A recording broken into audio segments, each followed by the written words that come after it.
ఆ పక్కన కూర్చున్న అతను ఒకటి మాట్లాడతాడు. జగన్మోహన్ రెడ్డి గారి అన్ని అసత్యాలు మాట్లాడుతున్నాడు, అబద్ధాలు చెప్తాడు. ఆయన 2004 నుంచి 2009 దాకా 2019 నుంచి 2024 దాకా మొత్తం నాకు తెలుసు అంటున్నాడు. మరి అన్నీ తెలిసినోడు అసలు జగన్మోహన్ రెడ్డి దగ్గరికి ఎందుకు వచ్చావు? సిగ్గు శరం లేదా? ఎందుకు వచ్చావు? 2014లో జగన్మోహన్ రెడ్డి గారి సింబల్ మీద ఆయన ఫోటో పెట్టుకుని ఎందుకు ఓట్లు అడిగావు? గుంటూరులో అడుక్కున్నావు కదా, ఓట్లు అడుక్కోలేదా? 2019లో బందరు వచ్చి ఎందుకు అడుక్కున్నావు? బందరులో ఎందుకు పోటీ చేసావు వైఎస్ఆర్ కాంగ్రెస్ పార్టీ సింబల్ మీద? మరి జగన్మోహన్ రెడ్డి గారు ఇంత చెడ్డోడని నీకు తెలిస్తే మరి ఎందుకు పోటీ చేశావు? ఎందుకు వచ్చావు? ఎందుకు వచ్చావు అని అడుగుతున్నాను. సిగ్గుండాలి కదా అన్నీ తెలిసి రావటానికి. సిద్ధం అంటే దేనికి సిద్ధం? జగన్మోహన్ రెడ్డి గారు మా బందర్ ఎంపీ సారు గారు, మీరు జగన్ గారిని జగన్ సారు గారు అంటున్నారు కదా, నేను అడుగుతున్నాను. సిద్ధం అంటే పారిపోవడానికి సిద్ధమా అని జగన్మోహన్ రెడ్డి గారు అంటున్నారు. పారిపోయే బతుకులు ఎవడి? బతుకులు ఎవడి? పారిపోయే బతుకులు. 2004లో మన బతుకెక్కడా? తెనాలిలో. తెనాలి నుంచి 2009కి నరసరావుపేట పారిపోయింది ఎవరు? 2009 నుంచి మళ్ళీ 2014 వచ్చేప్పటికి నరసరావుపేట నుంచి గుంటూరు పారిపోయినవాడు ఎవడు?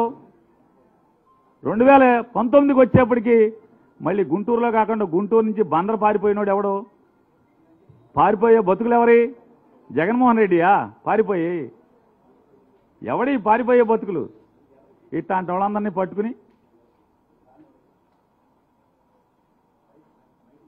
నాడు రాజశేఖర రెడ్డి గారు లేకపోతే బతుకు లేదు. చనిపోయిన రాజశేఖర రెడ్డి గారి గురించి, కేవీపీ రామచంద్ర గురించి సాయంత్రం 8 తర్వాత ఢిల్లీలో ఏం మాట్లాడుతున్నావో కేవీపీ రామచంద్ర గారికి తెలియదు అనుకుంటున్నావా?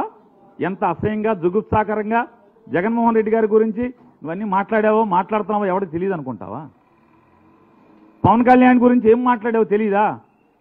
2023 జనవరి ఫిబ్రవరి మాసాల్లో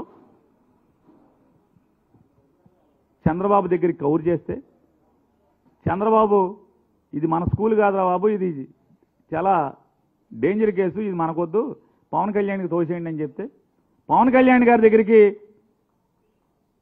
మార్చి ఏప్రిల్ మాసాల్లో పవన్ కళ్యాణ్ గారి దగ్గరికి ఒక ప్రొడ్యూసర్తో హరీష్ శంకర్ మైత్రి మూవీస్ వాళ్ళ సినిమా షూటింగ్ జరుగుతుంటే ఆ షూటింగ్ దగ్గరికి కౌరు చేసిన మాట వాస్తవా కాదా? పవన్ కళ్యాణ్ చీకొట్టిన మాట వాస్తవా కాదా?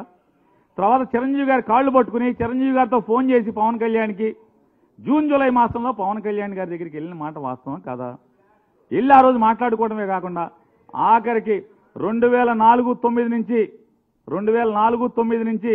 9 మధ్యలో ఇవాళ డయాస్ మీద పవన్ కళ్యాణ్ గారి పక్కన కూర్చున్నటువంటి నాదెండ్ల మనోహర్ గారు ఎంత కాల్చుకు తిన్నావు, ఎంత ఏడిపించావు, నాదెండ్ల మనోహర్ని ఎంత బజార్కి ఇచ్చి రచ్చ చేస్తే ఈ రోజుకి నాదెండ్ల మనోహర్ గారు నిజంగా నువ్వు కాళ్ళు పట్టుకుంటే కదా ఆయన కరిగింది.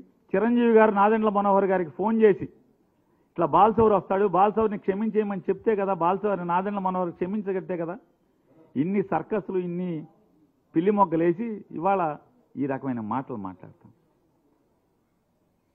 పోతే పోయావు, రాజకీయాలు కావాలి, లేకపోతే ఇంకోటి కావాలి. బందర్ ఏరియాలో కాపులు ఎక్కువ ఉన్నారు, నేను ఇక్కడైతే నాకు ఇబ్బంది అవుద్దేమో, ఎమ్మెల్యేలతో పెంటలు ఉన్నాయన్నీ కూడా, ఎమ్మెల్యేలతో తగ్గులేని నియోజకవర్గం లేదు, ఇన్ని తగ్గులు పెట్టుకుని ఇక్కడ నా వల్ల ఎడవలేనేమని చెప్పి వెళ్ళిపోవచ్చు, తప్పులేదు.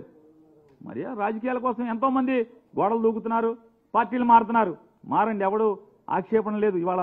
ఎందుకంటే ఇది కలియుగం, కాలమంట చచ్చింది, పదవి కోసం ఎంత గడ్డైనా కలుస్తున్నారు మనుషులు. సరే కానివ్వండి, దాని గురించి ఇబ్బంది లేదు, తప్పు లేదు, ఎందుకంటే లోకమంట చచ్చింది కాబట్టి. కానీ అటుకెళ్ళి మాట్లాడటం ఈ భాష